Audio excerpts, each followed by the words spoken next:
Hein? Oh, Botunai, Ngalema, Niniva. Congo number 1. Meilleur. Congo number 1. Donc numéro 1, c'est encore numéro 1. Donc Batunio va y être donc il va compter Babandana 1. Congo number 1. Il n'y a pas deux quoi. Donc Balobi, Congo ya Yambo. Congo moko na mokili. Congo number 1. Numéro 1. Congo moko na mokili. Congo number 1. Takanga moko sonia number 1. Congo number 1. Congo number 1. Congo number 1. Puis Congo ka number 1. Excusez-moi, Congo number 1. Congo number 1, toujours number 1. Congo is number 1. CNN News, Congo number 1 TV, votre site d'information. Number 1 en qualité, number 1 en actualité, en temps réel.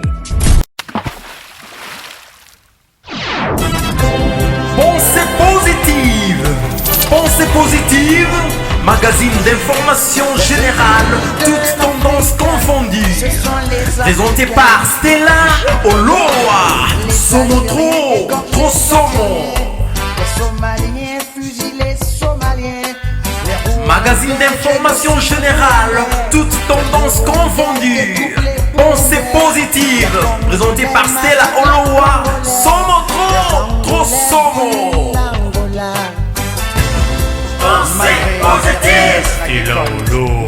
Pensée positive. Pensée positive. Pensée positive. Pensée positive. L'économie à sens unique. Avec la pensée du maître à penser.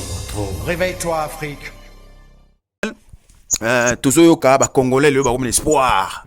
Moïse Katumbi, c'est l'espoir. Il y a RDC Lelo, Moïse Katumbi, c'est l'homme. C'est l'idéal. Moïse Katumbi, il y a un Samboka na RDC, ma solo ko vanda nenge, azo bongisa, nenga bongisa, ba côté wana wazalaki gouverneur. Na côté il y a Lubumbashi, il y a Katanga. Alors, monsieur Marcel, moi, commentaire, moi, qui est-ce qu'il y a Maramboana, bandeko peuple congolais, baza toujours na Libunga, ou bien, Eza solo, yum to am to kati penda, parce que l'absence au poké wana, monsieur Marcel. Ouais, mais le peuple congolais est dans Libunga. Le peuple congolais, surtout, il y a diaspora, où bazo benga ba combattant. On prend la émission, na yomoko et de kaki na yepsa kyo keno bande qu'on a biso ba meka un peu conservé saisir. Ezate ke kaka ba moni oyo abimi keno na opposant ya Kabila.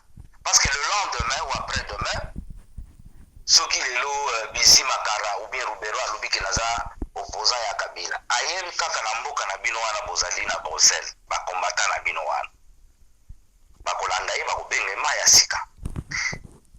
Naza ko yebiso na likambo ya Moïse Katumbi comme tu viens de soulever le problème. Tozana ba combattant mususu ba Katumbi asombi bango 200 euros. 200 euros. Ah bon? 200 euros. Bayebi ba combattant wana. Parce que j'ai la liste. Nous avons la liste. Tous les services, il y a la liste il y a Congolais. Quand on y a soumis bango na 200 euros. Il y a moi non monique, ba combattant wana, les lots rwandais baza ko se frotter maboko. Ba komi ko benga Katumbi mayasika. Les lots ba komi ko finga mon frère. Bitumba oyo tozo sala, c'est contre les occupants, nos agresseurs, les terroristes rwandais ou ougandais. Chez nous, au Congo, Zaïre. Mais, nous devons comprendre que les combattants babanda guerre, babanda combat na bango bien. Les gens comme ici, parlons bien. Comme ici, papa Honoré Ngwanda, lokola ennemi na bango. Papa Honoré Ngwanda, il est le nôtre, c'est un Congolais, c'est un Zaïrois.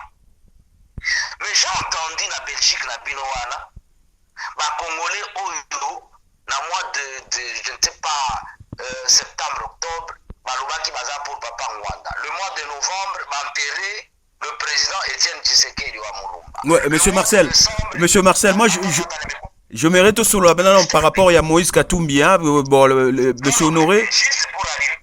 Non, c'est juste pour arriver na sujet na question ya Moïse Katumbi. Ba Congolais wana na mois de novembre na cercueil. Et c'est le même Congolais combattant, dans le mois de décembre, baleki na réseaux sociaux na bango oyo bapesa bango n'importe quel individu akoki kopase bakomi kofinga papa Honoré Ngwanda. Mais non, ce monsieur nous a révélé beaucoup de choses.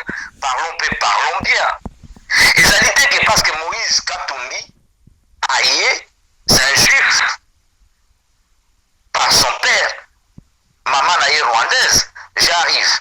Bokomi kofinga un messie oyo ya biso moko a révélé bien au moins des fois ya ba congolais somba livre ya kozana koyeba histoire ya mboka na bon pour fermer la parenthèse en tout cas va respecter papa Honoré Ngwanda. Il nous a révélé beaucoup de choses oyo lelo epesi biso ba stratégie mususu tozana à moins que les ignorants bakoki kosala koloba n'importe quoi. Pour fermer je ferme la parenthèse. Mais je vais te dire une chose. Naouti Kolanda, pour parler de Moïse, effectivement. Naouti Kolanda, Moïse, dernièrement, je crois, avec Ndeko Eliezer. Vous avez bien. Oui. Moïse a lobby papa Naya Zali Mundele, sans préciser le pays d'origine de son père. Crié à Botama, Nazaïr, à l'époque. Azali mushi ya chopo koko ya mama na ye azali mushi alobi bien koko ya mama na ye azali mushi c'est des aïwak congolais ozoyoka bien ouais peuple Hollanda bongo papa ya mama na ye aza moto ya wapi parce qu'atangi kaka côté papa na ye Mundele. D'accord, on est bien d'accord. La tangi origine là, il était même biso que papa n'a juif. Parce que tolingi sous occupation juif, malgré basi ba occupa biso les Américains, les Rwandais, les Ougandais, les Burundais et les Juifs. Il est quoi il a ramené sous biso occupation juif. On lui laissera pas cet espace. Mais Moïse Katumbi a lobby bien. Papa n'a Mundele, je répète. Koko ya mama na ye et koko ya mama na ye azali mushi bongo koko ya papa oyo ya bota mama na ye azali moto ya wapi et puis alobi bien soki alobaki makambo ya faux penalty ayoki mawa ya voisin parce que ye bana na ye batangaka na poto bana na ye bazolia bien bazotanga na poto aza na mawa ya bana ya voisin azolia te. Vous avez bien. Oui, peuple Hollanda. Mais ce qui a il y a voisin. À respecter la constitution à Bango, parce que la constitution à Bango est l'obligé pour oser la candidat à la présidence de la République. Il faut oser la moi na yamboka des papas et des mamans. On est bien d'accord? Ouais. Au monique sikoyo il y a l'obligé azoyoka mawa ya voisin. C'est-à-dire qu'azoyoka mawa ya voisin te ya kokosa déjà baboti na ye. Donc, Azam Paya a respecté la constitution. Azam Penza na ba Congolais a respecté la constitution. Azala toujours gouverneur. Là même, Liso Togoya, Kaaba, parce que Togoya, Azala toujours gouverneur. Ceux qui comment on appelle, Vital, Kozala, ministre, il n'y a pas de souci. Mais présidence de la République, moi, Namboka, de père et de mère, Koko. Donc ceux qui na comprendre bien donc Moïse Katumbi aza étranger pe na mboka wana donc yepe lisusu aye lisusu baksiga na lo ya ba étranger oyo bazo diriger RDC lelo. Donc il y a aussi Moïse Katumbi, un étranger, yepe lisusu alinga briguer sous mandat ya présidence ya République démocratique du Congo. Donc Congo comme na oka ba étranger ba ya kaka ba le gaga liboso sko ba congolais on baza wapi. Mon frère, quand le président Honoré Ngwanda l'a révélé que c'est un juif de papa. Oui, mais monsieur Marcel, là, n'angai moi précision mouké parce que là nazo sololana monsieur Marcel Rodal Moutamba. Je préfère to beta pena ma solo parce que yo tu n'es pas aux costaud. Donc tant on a solo là yo donc baola na biso donc ba référence penda eza penda bien té donc je trouve que c'est mieux donc tant on solo là parce qu'il y a des gens qui attendent beaucoup et pas na yo hein donc ma solo zo beta oui Non, Stella, pardon, excuse-moi. oui Je vais te couper la parole. Les gens vont balobelaka Lumumba. Parce que Lumumba sengelaka biso indépendance. Ou il va payer sa biso, il va payer sa biso sur une photocopie.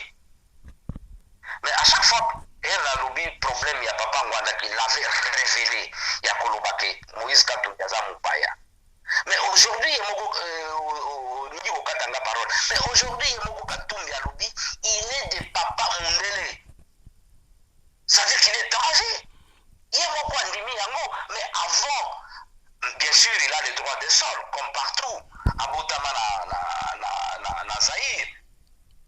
Alors qu'il peut bénéficier de droits des sols, mais pas pour se présenter à la présidence de la République. Soyons sérieux. Ça veut dire que, Namboka Oya Biso, ba classe tout tanga na ba poto, et belé bazalia ba tanga na ba poto. Ça veut dire kaka Mupaya, kaka lokola Joseph Kabila, ou Kamere, ou Ruberwa, ou Bissima, ou Moïse Katumbi, ba cause na ba président Namboka wana. Alors, mais voilà, la question vous est posée, la question a posée. Alors, face à cela, le peuple baïba, révélation, on a un étranger, on a brigué mandat, on a comme un peu président, Namboka, on a constitution.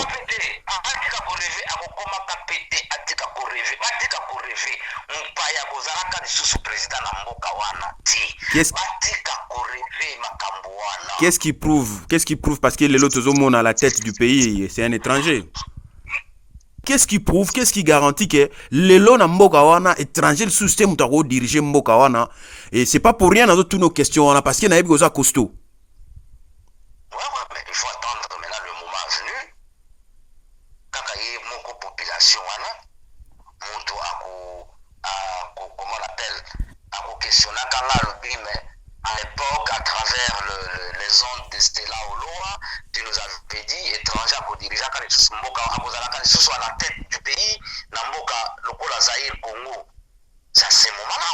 Maintenant moi je ne peux pas te dire que tous travailler bouillir, tous sala bouillir, tous sala bouillir. Ah ouais, tous aller aux Zinga wapi. Oui mais ok, d'accord. D'accord. Oui, d'accord, mais Moïse a betagipé bon, d'accord, mais bon, à ça il peut tourner hein, yambi pe na bandeko na ba juif ba nini tout ça, tout mona ba démarche izo sala ke no ba congolais ba msusu ba ba maya sika. Hein? Face à ba blog on a tout ba tourner na ya salia en Europe, hein, a beti ba tour ayaki pe kuna, ayaki pe na ba France, ayaki pe atambolia na ba Belgique ba hein? Face à ba nyonso wana tout, ozo mona te kazo kende pena na démarche wana pena ke no asimba mboka wana RDC. Le fait psychologique où bazo travailler ba congolais zaïrois parce que ceux qui mutoyer na poto aebisi que na route na poto na route comme na François Hollande na route comme na Angela Merkel na route pa ya Obama et la zozonga na mboka ba moni danger on se comprendre. Moïse Katumbi wana yaki na poto dernièrement sengaki na kotanga mboka te asengaki audience à un ministre des Affaires étrangères, à Yébin Nazolo Baboy. Azalaki kutu la 4 salle d'attente. Mais Baye c'est que Baboy a mbaye sous-souté. Bapé ça qui est raison. Mais Aïba qui va tout baleka qui était. C'est pour te dire que to yebi pe makambo mususu ndenge ya kokote la bango. A côté na bureau, a bini, oyo koti oyebi se mbita la mupaya. Dans la vidéo oyo. Parce que biso to komi to banda kokota ya mena 4 ans na bureau avec les images. On moni ba image ya ba vidéo ngana tindela kio. Ozo kanga bien. Très bien, peuple Hollanda. Si Obama parce que bato bakantala ke Obama ndi muto ako libérer mboka na biso bien. Ti Obama azala parce que toujours garder ma preuve parce que à un moment venu même la communauté internationale a Kolobana Bissoté. Donc vous avez la raison, voilà. Vous avez fermé les yeux à un certain moment. Nous avons pris notre responsabilité et nous assumons. Donc nous assumerons. Au Moni, le 16 janvier 2016, événement Ninekakinakine. Oui, tout à fait. Bon, bah, tout va bien à Kinshasa. Ils ont anniversaire, il y a mort, il y a Kabila, le père. Bah, côté on a et puis sœur Nabisopé Marie bande coming ba yebi la sœur Marie Misamo atika yebi côté on a puis flash voilà évidemment je m'ai rappelé sujet qui manga donc la sœur Marie j'ai promis bande ko bobengi pe belebo tuna qui a tué, quelles sont les circonstances au fait de la mort de notre sœur Marie Misamo et Alain Moloto également qui a tué Alain Moloto. C'était la question qui était posée. Vous étiez très nombreux mesdames messieurs à réagir par rapport à cela et vous êtes en attente. Eh bien monsieur Marcel, surtout éléments des réponses par rapport. Il y a la question, on a les circonstances, il y a mort, il y a sœur Marie Misamou et qui a tué Alain Moloto.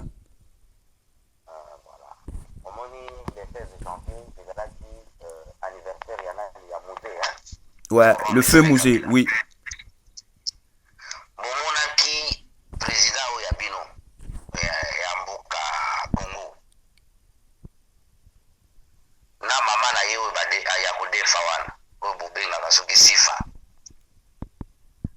na tante na ye Jeannette na leki na ye Zoé na mwasi na ye oyo yakodefa Olive bomonaka mpenza bazolela ozoyokanga bien. Oui. Pour étouffer cette histoire parce que sœur Nabiso nani Marie Misambo oui azalaka empoisonné déjà na anniversaire au bakindaka ya Olive Lembe. Ah bon?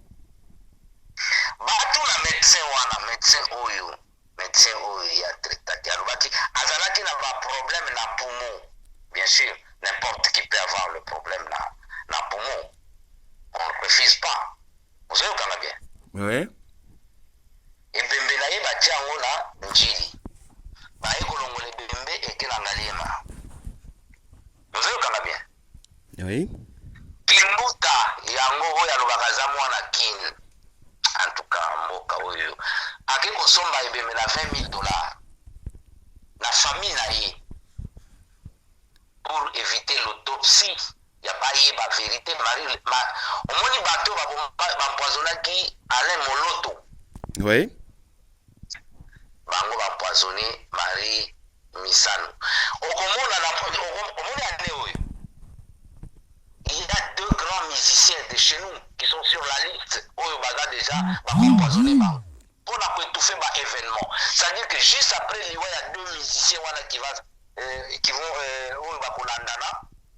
Pour déclencher ce guerre na Kinshasa pour vraiment étouffer makambo tout parce que le dialogue déjà s'est échoué à moins basala ngona Chilombo Fayulu na ba major mususu wana opportuniste mais toza na bango donc soba ndeko ba oui allez-y Marie Misamou oui a confié le même droit avec notre frère Alain Moloto. Mais l'année où nous allons mars, avril, avant mars, avril, mai, il y aura 2 musiciens, je dis bien 2 grands musiciens, Yambo Canabiso ou acteur moko ya théâtre, dans la liste. Ah, donc bino bosibo yebi déjà ba liwa ya batu déjà. Donc bokomi na bino banzambe déjà boyebi déjà ba liwa batu déjà programmé. Toza banzambe te ba cassette audio oyo ngai na tindeli yo ya écoute ya Kabila na Kagame na Kinyarwanda avec James Kabarebe. Est-ce que ezali na nani na nzambe mutu atindeli nga? Donc na ba écoute tindeli yo yango na ba écoute wana. Ah donc à travers oui donc à travers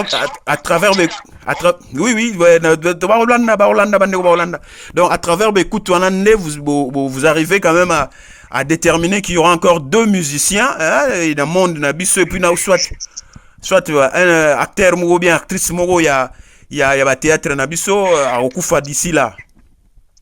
Mais voilà siko les stratégie na bango pour distraire les Congolais en fait. Donc en fait, mort à battre comme distraction pour asseoir pouvoir n'avant, c'est ça.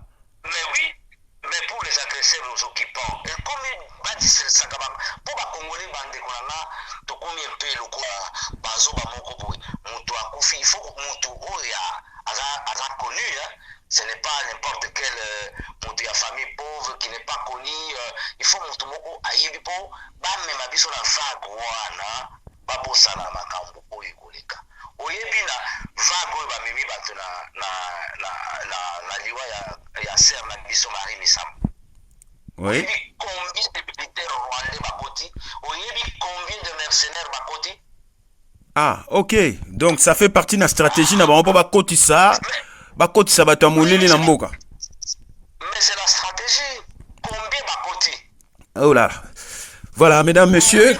Voilà, Bolandi, mesdames, messieurs, en tout cas, moi, j'ai pas de commentaires là-dessus, hein, Boloki, Binomoko, monsieur Marcel Rodal Moutambayi, bah, révélation, il y a kilo, parce que ce monsieur, quand il passe à la télé, quand il passe sur congonumber1.com, c'est un, exclusivité.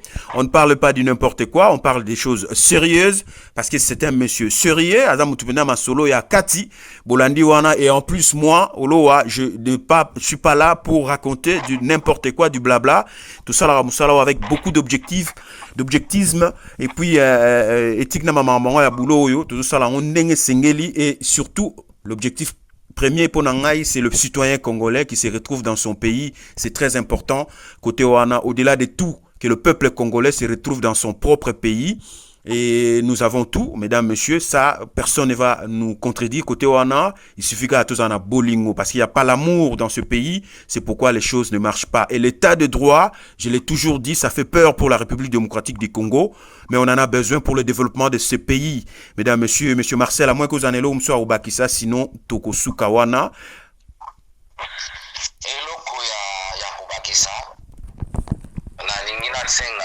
Certains combattants na biso kokatanga te pardon. Ozoyokanga bien. Allez-y. Batika kokoya la piège ya ba Rwandais. Oyo bazo délégué na ba Moïse Katumbi, bazo délégué même ba Fayulu wana malgré qu'il est le nôtre, bazo délégué ba Vital, ba nini po ba ya ko ba Congolais. Ba komisa président ya Pareko Honoré Mwanda ennemi non bakomisa papa Tshisekedi ennemi non batwana bayebi secret ya mboka baza bana mboka baza ba ennemi na biso te parce que division oyo baza ko diviser ba combattant à partir ya bato mibale wana or ba l'icône oyo totikali na bango pour la vérité na secret ya mboka wana eza bango mibale wana. Donc ba combattant oyo ya biso batika kokwela na piège ya ba Rwandais kofinga Ngwanda aboma boye aboma mutu te Tshisekedi aboma Lumumba te. Bon arrêter un peu, bon mener combat na bino, bon faire passer message na bino na Kibomoto na Mayele. Ezali te ke Moïse ayi apesi bino 200 mozwi. Ah Moïse maya sika Ngwanda boye. Mais Ngwanda za mwana mboka. Moïse akuta za kutu mwana mboka te. Kabila ennemi na biso. C'est celui qui est au pouvoir. C'est les Rwandais, nos agresseurs, les terroristes qui nous occupent. Et les Ougandais. Mais moi la mboka oyo ya mboka na bino bozo bundisa yibo commissaire ennemi. Mais vraiment eza na sens te. Même monde là zo comprendre en côté.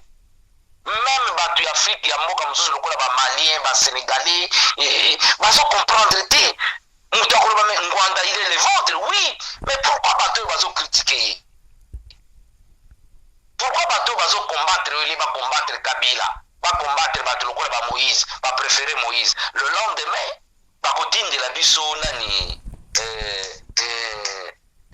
Ruberwa, ba kobetele ba kobene susuma ya sika. Mais non, mais ba combattre la biso pardon. Ennemi la biso ezali ba oyo ba agresseur baza na pouvoir en commençant par Joseph Kabila oyo bino kobenga Kanambe. Ouais. Ce n'est pas ni Ngwanda, ni Tshisekedi, ni je ne sais pas qui d'autre. Voilà. Les Rwandais baza ko détourner bino attention ya combat na bino. Bo revenir na combat bo yeba ennemi na biso azali kaka moko po to libérer mboka na biso, c'est l'agresseur terroriste rwandais et ougandais. Je vous remercie. Merci, monsieur Marcel. Le message est passé. Mesdames, monsieur Bolandi Wana, par rapport à Flash, hein, Boyoki, monsieur Marcel, alors lui, qui a tué, quelles sont les circonstances de la mort de la sœur Marie Missamou et qui a tué Alain Moloto? La réponse, elle est, hein, donc ce sont les mêmes personnes qui ont tué Alain Moloto. On peut dire qui sœur Marie Missamou, Akufagi na poison, Azagi déjà empoisonné, na Regno Bakenaki, na Olive Lembe qui est la femme du président actuel au pouvoir.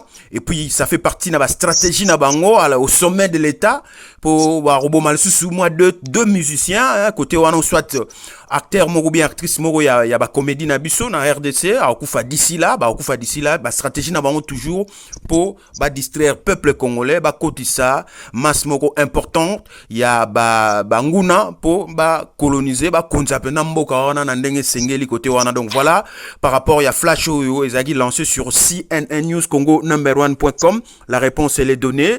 Et par rapport à Moïse Katumbi, c'est un étranger, et par rapport à la Constitution et la République démocratique du Congo, ça n'autorise pas un étranger à la tête de ce pays. Évidemment, fabriquer fabriquer fausse identité pour côté on a même monsieur Marcel a rassuré bino que non, c'est fini cette histoire là, que l'étranger aussi mbalsu sous tête il y a République démocratique du Congo.